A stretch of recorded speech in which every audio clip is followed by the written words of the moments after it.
बोला आपको प्रेजेंटेशन देना है और मैंने दे दिया। बहुत अच्छा लगा सबको। आज यहाँ पे मुझे अपॉर्चुनिटी दी गई है।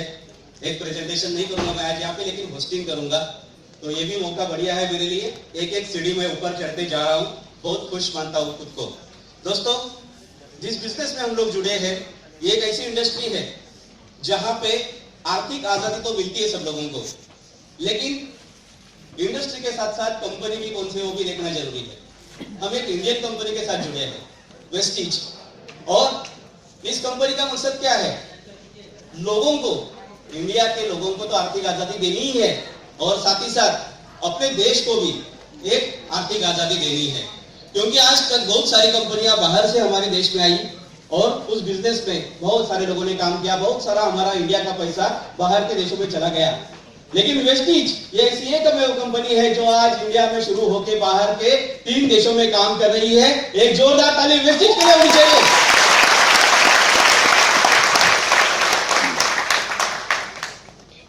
सक्सेस सेमिनार क्यों जरूरी है? देखिए दोस्तों, एक बिल्डिंग है जिसमें 50-100 फ्लोर है। आपको उसमें 1, 2, 3 फ्लोर पे समझो जाना है, फर्स्ट सेकंड थर्ड पे। आपके पास 2 ऑप्शन है, या तो सीढ़ी या फिर लिफ्ट। आप दोनों में से एक को चूज कर सकते हैं। आपको जल्दी जाना है, आपको वेटिंग लग रहा है लिफ्ट पे, तो आप सीढ़ियों का इस्तेमाल कर सकते हो। लेकिन आपको बहुत ऊपर जाना है समझो, तो आपको ऑप्शन है कि सीढ़ियों का 50वें माले पे जाना है आपको, तो आप ऑप्शन रखेंगे सीढ़ी का। तो क्या करेंगे? वेटिंग करेंगे लिफ्ट के लिए, थोड़ा सा वेटिंग करेंगे, कॉल देंगे, लिफ्ट नीचे आएगी, सिस्टम है, लोग लाइन में खड़े हैं, क्यों में आप खड़े रहोगे, और फिर वो लिफ्ट आपको ऊपर लेके जाएगी। आप जो बटन दबाओगे वहां पे खड़ी रहेगी, आप निकल के बाहर जाओगे। तो जरूरी है, अगर ऊपर जाना है तो सिस्टम फॉलो करना पड़ता है। यस, अगर आपको ज्यादा ऊपर नहीं जाना है दोस्तों, तो बिना सिस्टम के जा सकते हो। अगर आपको 1 लेवल 2 लेवल ही चढ़ना है, यहाँ पे डायरेक्टर सिल्वर पे ही जाना है, तो सिस्टम फॉलो करने की जरूरत नहीं। लेकिन आगे जाना है, आपको स्टार बनना है, क्राउन बनना है, और ऊपर जाना है, सारे लेवल अचीव करने हैं, सारे फंड अचीव करने हैं, फॉरेन टूर अचीव करना है, बहुत सारा पैसा कमाना है, तो सिस्टम फॉलो करनी पड़ेगी। और ये सक्सेस सेमिनार उसी सिस्टम का एक भाग है, जहां पे आपको कुछ ट्रेनिंग, कुछ एजुकेशन मिलता है। आपको यहाँ से reason why wastage, why direct selling, ये पता चलेगा कि क्यों करना चाहिए डायरेक्ट सेलिंग, क्यों वेस्टेज करना चाहिए, वो आपको यहाँ से पता चलेगा। आपका विजन यहाँ पे क्लियर होगा, आपको ऐसा कुछ मोटिवेशन मिलेगा जिसकी वजह से आप अपने खुद को महसूस करोगे कि मैं उस लाइन पे कर रहा हूँ, जा रहा हूँ, मुझे वो अचीव करना है जो इन लोगों ने किया, जो स्टेज पे आए हैं। यहाँ पे ऐसे अचीवर्स आते हैं दोस्तों, जो हमें उनकी सक्सेस स्टोरी बताते हैं, और उसी की वजह से हम लोग भी अपना डिसीजन ले पाते हैं। आज जितने भी नए लोग हैं, कितने लोग नए हैं यहाँ पे, फर्स्ट टाइमर? क्या बात है, बहुत जबरदस्त, एक ताली आप लोगों के लिए। दूर दूर से लोग आते हैं यहाँ पे दोस्तों। घाटकोपर में से कितने लोग आए हैं? केवल एक आदमी घाटकोपर से आया है, 2 है, हाँ 2 लोग घाटकोपर से आए हैं। कितने लोग चर्चगेट से लेके बोरीवली, सीएसटी से लेके थाना, उस बेल्ट से आए हैं? यस, एक ताली आप लोगों के लिए। कितने लोग बोरीवली से लेके डहाणू, थाना से लेके अंबरनाथ, उल्लासनगर, उस बेल्ट से आए हैं? क्या बात है, एक जोरदार ताली इन लोगों के लिए। उससे भी दूर से कोई आया है क्या? हाँ ग्रेट, उससे भी दूर से कुछ लोग आए, उनके लिए भी एक जोरदार ताली होनी चाहिए।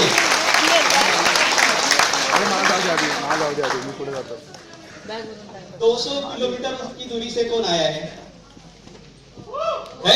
8-10 लोग हैं। यस, ये है पैशन, ये है डेडिकेशन। 500 से कौन आया है? 500 किलोमीटर आए हैं, क्या बात है। सर कहां से आए आप? परभणी। यस, ग्रेट, जबरदस्त। देखिए दोस्तों, ये पैशन है। अगर हम किसी पिक्चर को देखने के लिए जा सकते हैं दूर दूर, किसी ऑर्केस्ट्रा को सुनने के लिए जा सकते हैं, तो एक बिजनेस सेमिनार को सुनने के लिए क्यों नहीं जा सकते? एक छोटी सी स्टोरी मैं आपको बताना चाहता हूँ, इजाजत है? हाँ, स्टोरी सुनना सबको पसंद है। तो दोस्तों, एक राजपुत्र था, प्रिंस, पुराने जमाने में, बहुत ही हैंडसम, खट्टा खट्टा देखना, राजबिंडा, ये जो राजकुंवर था अपने घोड़े को लेके निकलता था अपने दोस्तों के साथ, सैनिकों के साथ, उसकी आदत थी। एक दिन ऐसे ही निकल पड़ा अपना घोड़ा लेके और जा रहा है दूसरे राज्य में चला गया, बॉर्डर क्रॉस करके। वहां पे एक मंदिर था और वहां उस राज्य की राजकन्या मंदिर में आई थी भगवान का दर्शन देने के लिए। इसने देखा उसको और इसको लगा कि अभी मैं इसको जाके प्रपोज करूंगा, आई लव यू बोलूंगा, बहुत अच्छी लग रही राजकन्या, तो मुझे इसको प्रपोज करना है। ये अपना घोड़ा लेके दौड़ा वहां पे। बीच में मंदिर के बाहर ये एक सन्यासी साधु महाराज बैठे थे, अपना तपश्चर्या करते थे। उनको इनके घोड़े का धक्का लग गया, साधु महाराज क्रोधिष्ठ हो गए, वो भड़क गए। उन्होंने उसको श्राप दे दिया कि मुझे पता है तू क्यों जा रहा है, उस लड़की को आई लव यू बोलने जा रहा है ना, तू गूंगा हो जाएगा, जा तू बोल ही नहीं पाएगा, अभी तू बोल ही नहीं पाएगा, तू हो गया गूंगा। बेचारा परेशान हो गया, ट्राई कर रहा है बोलने की, लेकिन मुंह से एक भी लफ्ज नहीं निकल रहा है। क्या किया, वापस निकलने को जा रहा है, लेकिन फिर भी एक बार माफी मांगी, ऋषि को बोला माफ कर दो, मुझे गलती हो गई, मेरे से, मेरे आंखों में प्यार का ये भरा था तो मैं भूल गया है, आप यहाँ बैठे हो। ऋषि जो है तुरंत गर्म हो जाते हैं, तुरंत ठंडे भी हो जाते हैं। तो उन्होंने उसको एक ये दिया कि ठीक है भाई, एक काम करते हैं, तू अभी पूरी तरह से गूंगा नहीं होएगा, साल में एक बार तू एक शब्द बोल पाएगा, साल में केवल एक शब्द तुझे बोलने को आएगा, बस इतना ही तुझे मैं दे सकता हूँ। वो निकल गया। अभी उसने सोचा कि आई लव यू 3 शब्द बोलने हैं, क्या करूंगा। 3 साल उसने कुछ किया, घर में बैठा रहा, वो अपने राजमहल में दरवाजा बंद करके अंदर बैठा था, किसी के साथ बातचीत नहीं किया और बैठा रहा। 3 साल पूरे हो गए। फिर भाई साहब निकले घोड़ा लेके, लेकिन इस बार थोड़ी होशियारी से चले, किसी को धक्का नहीं लगना चाहिए। तो वहां पहुंच गए। नसीब उनका अच्छा था कि राजकन्या की अभी तक शादी नहीं हुई थी, वो आई थी वहां पे। उन्होंने फिर जाके प्रपोज करने की इच्छा व्यक्त की। गए, वो जैसे ही मंदिर के दर्शन, भगवान के दर्शन करके बाहर निकल रही है, इन्होंने उसको बोला आई लव यू 3 शब्द, साल में एक बार उनको बोलना था, तो एक्यूमुलेटिव यहाँ पे एक्यूमुलेशन हो गया। 3 शब्द एक्यूमुलेशन हो गया, तो 3 साल के बाद उसके 3 शब्द बन गए, पूरा उन्होंने बोल दिया आई लव यू। लेकिन वहां पे क्या था ना, हमारे जैसे कुछ एक्स्ट्रा एक्साइटेड लोग थे, तो उन्होंने क्या किया, उधर जाके घंटी टान टान टान टान टान जोर से बजाया। उस राजकन्या ने उसको पूछा आपने कुछ बोला मुझे, अभी क्या होगा, अभी क्या होगा, तीसरा शब्द हो तो 3 शब्द खत्म, अभी आखिर एक और शब्द एक साल एक के बाद आएगा, कुछ बोल तो नहीं पाएगा, अभी वो कुछ बोल तो नहीं पाएगा, क्या होगा, कैसे करेगा प्रपोज, कैसे इशारे करेगा, लिख के भी कर सकता है, बराबर किया है आपने, लव मैरिज है आपका। इशारे कैसे कर सकते हैं, मुंडी लाएगा, कैसे हिलाएगा मुंडी, हाँ क्या बात है। जवान लोग कुछ नहीं बोल रहे। ये तो सीनियर सिटीजन है, वो बता रहे हैं, जवान लोग तो कुछ नहीं बात कर रहे। प्यार करते हैं कि नहीं, किया कि नहीं, व्हाट्सएप उस समय नहीं था मैडम, व्हाट्सएप नहीं था, क्या कर सकते थे और, हाँ हक कर सकता है, बराबर, देखिए वही जवाब दे रही मैडम। हाँ इशारे कर सकते हैं, हक कर सकते हैं, और क्या क्या कर सकते हैं। अरे आप लोग पिक्चर नहीं देखते क्या, प्यार नहीं किया होगा शायद, लेकिन पिक्चर तो देखना होगा।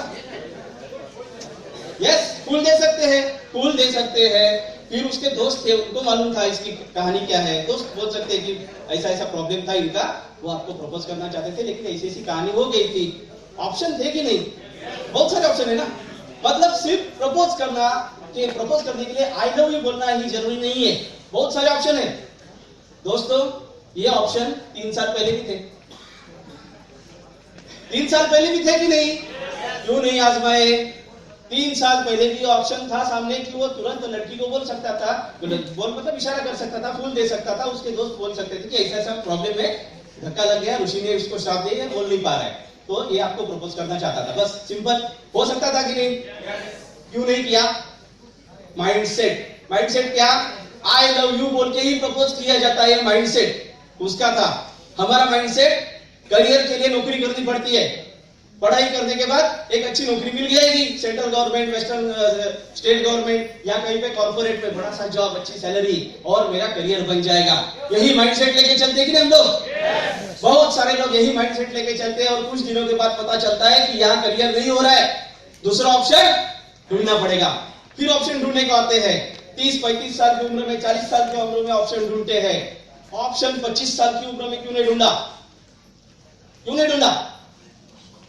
क्योंकि उनको मालूम नहीं है, बराबर। माइंडसेट पहले से उनको क्या प्रोग्राम किया गया है, तू पढ़ाई कर, अच्छे मार्क्स निकाल, अच्छे परसेंटेज निकाल, अच्छे कॉलेज में एडमिशन ले, तुझे अच्छी नौकरी मिल जाएगी, तेरा करियर सेटल हो जाएगा, बेंगलोर में जाएगा, हैदराबाद में जाएगा, यूएस में जाएगा, तेरा अच्छा करियर बन जाएगा। तो नौकरी से ही करियर बनता है, ये हमारा माइंडसेट था, हमारे सामने कोई ऑप्शन नहीं था। लेकिन दोस्तों यहाँ पे एक ऑप्शन अभी डायरेक्ट सेलिंग इंडस्ट्री का आ चुका है। नौकरी से पहले हम लोग अपना करियर यहाँ पे बना सकते हैं। 36 साल की, 40 साल की नौकरी करना है या 1 साल का यहाँ पे करियर करना है। बहुत एग्जाम्पल मेरे पास एक कैलकुलेशन है, उसका मैंने बनाया है, लेकिन अभी नहीं बताऊंगा मैं, कभी मेरा टाइम आएगा तो बताऊंगा। बहुत अच्छा कैलकुलेशन मेरे पास है जिसमें मैंने अंग्रेज सर का एग्जांपल दिया है, मेरे लीडर को मालूम है सबको। तो दोस्तों ये ऑप्शन हमारे सामने आज मिल रहा है हमें। आज यहाँ पे कुछ लोग हैं जिनकी उम्र 18, 20, 25 तक है। कितने लोग हैं 25 के नीचे? एक ताली ऐसे लोगों के लिए, ताली हो जाएगी आपके लिए। यहाँ ये ऑप्शन आपको अभी मिल रहा है दोस्तों। हमें कभी 25, 28, 40 साल की उम्र में मिल गया, लेकिन आपको मिल रहा है अभी 18, 19, 20 साल की उम्र में मिल रहा है ऑप्शन। तो ये अपॉर्चुनिटी आप अभी फायदा उठाइए, करियर यहाँ पे भी मिल सकता है। आज ऐसे ही शख्स को हम मिलेंगे जिन्होंने डाइवर्ट हुए हैं, अपना ट्रैक चेंज किया है। मिलना चाहेंगे? दोस्तों आज के इस सक्सेस सेमिनार में जिस लीडिंग लेडी को हम मिलने जा रहे हैं उनका परिचय मैं दूंगा, लेकिन एक फॉर्मेलिटी है। पहले आपके पास एक यंत्र है भ्रमण ध्वनि, सबके पास है? शरीर से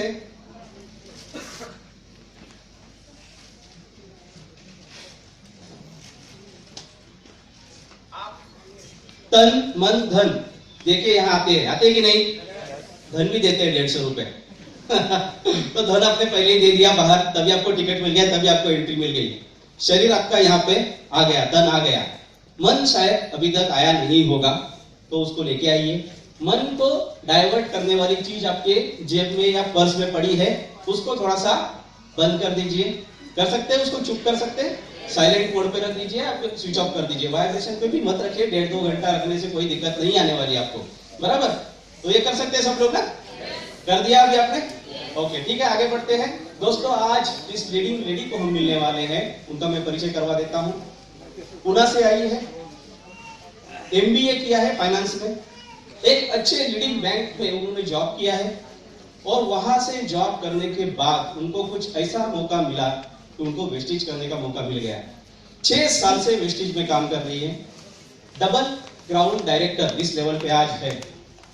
यस, ताली बजा सकते हो।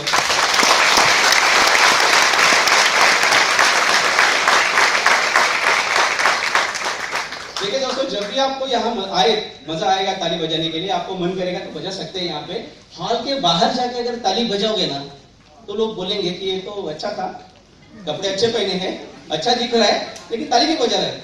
तो लोग आपको पागल बोल सकते हैं बाहर, लेकिन यहाँ पे आपको कोई पागल नहीं बोलने वाला। तो जितना भी चाहे ताली बजा सकते हो। ताली बजाने के बहुत फायदे हैं, मच्छर वगैरह मर जाते हैं, बाजू वाला सोया है तो जाग जाता है, बराबर, अपना ब्लड सर्कुलेशन इंप्रूव हो जाता है। ये सबको आपको मालूम है, मैं फिर से नहीं बताऊंगा। तो वो लीडिंग लेडी जो आज पिछले 6 साल से वेस्टेज में काम कर रही है, केवल पुणे नहीं, केवल महाराष्ट्र नहीं, इंडिया में जो 55 लेडीज है टॉप वेस्टेज की, उसमें उनका नाम है। जो बुक निकला है वेस्टेज का लीडिंग लेडी, उसमें वो शामिल है। अच्छा करियर उन्होंने हासिल किया है, 4 व्हीलर, खुद के अच्छे फ्लैट, अच्छी प्रॉपर्टी उन्होंने हासिल की है और वो यहाँ पे अपनी सक्सेस स्टोरी बताने को आ रही है। क्या आप सुनना पसंद करेंगे? दिल से? तो जोरदार तालियों से हम स्वागत करने वाले हैं डबल क्राउन डायरेक्टर मिनल संदीप पिलारे जी का। और उसके लिए सारे डायमंड डायरेक्टर एंड अबव लोगों को मैं आमंत्रित करता हूँ स्टेज पे।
आवाज नहीं आई। गुड मॉर्निंग फ्रेंड्स, आज बहुत बहुत बहुत खुश हूँ और थैंक यू कहना चाहती हूँ हर उस इंसान को जिसने हमेशा कहा था कि आप मिनल ये नहीं कर पाओगे, आप किसी से बात नहीं कर पाओगे, आप किसी के सामने खड़े नहीं रह पाओगे, आप लाइफ में कुछ नहीं कर सकते हो, आपको बात करनी नहीं आती है, आप ठीक से, आपकी पर्सनालिटी नहीं है, आपके पास हाइट नहीं है, आप चश्मे पहनते हो, आप ये हो, आप वो हो, ये वो इतना सारा सुन के लाइफ में यही लगने लगा था कि नहीं, मैं कुछ नहीं कर सकती हूँ। लेकिन थैंक यू उन लोगों को जिन्होंने मुझे एक अपॉर्चुनिटी दिया, जिन्होंने मुझे हाथ दिया, जिन्होंने हमेशा से यही कहा कि मीनल आप कर सकते हो, आपको बहुत बड़ा करने की जरूरत नहीं होती है, छोटी छोटी चीजें करो। हर बार जिन्होंने मेरा कॉन्फिडेंस बढ़ाया उनको भी थैंक यू कहना चाहती हूँ। एक जोरदार तालियां हो जाए आप सबके लिए। You all made me proud today. आप सब लोगों ने मुझे बहुत खुश कर दिया है, बहुत प्राउड फील करती हूँ आप सबके सामने। एंजॉय करने के लिए तैयार हो? yes. एक पानी का सिप पी लूं? yes.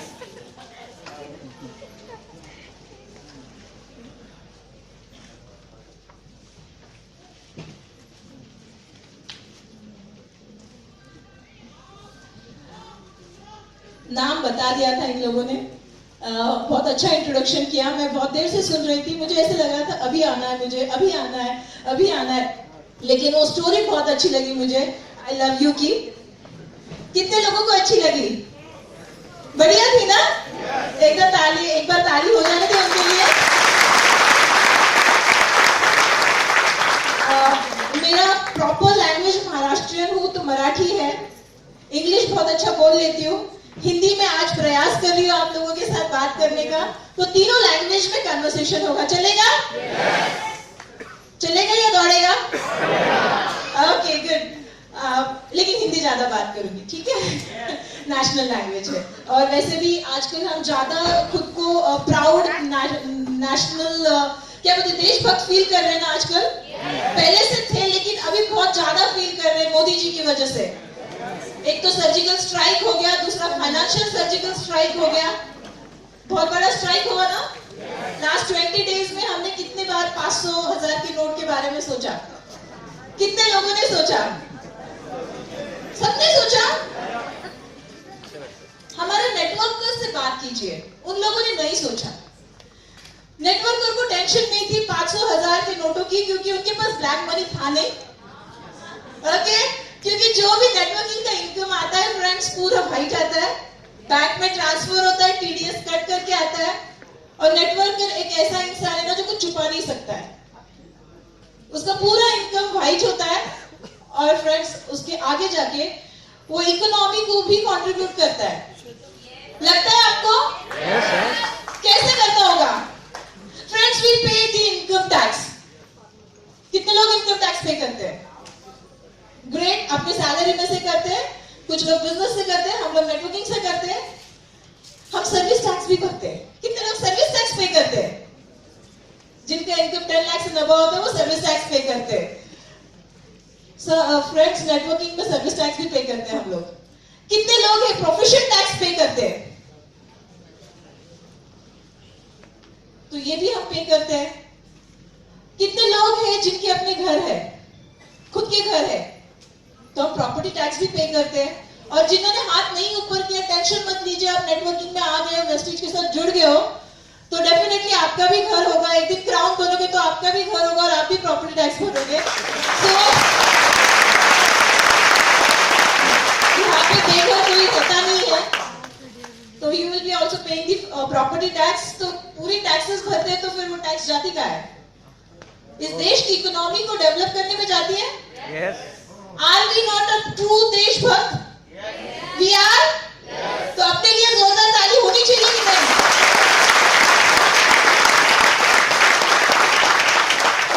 तालियां बजानी है तो जोर से बजानी होगी। This is my first condition to start with. या तो फिर मत बजाओ, कौन सी एक्सेप्टेबल है? First one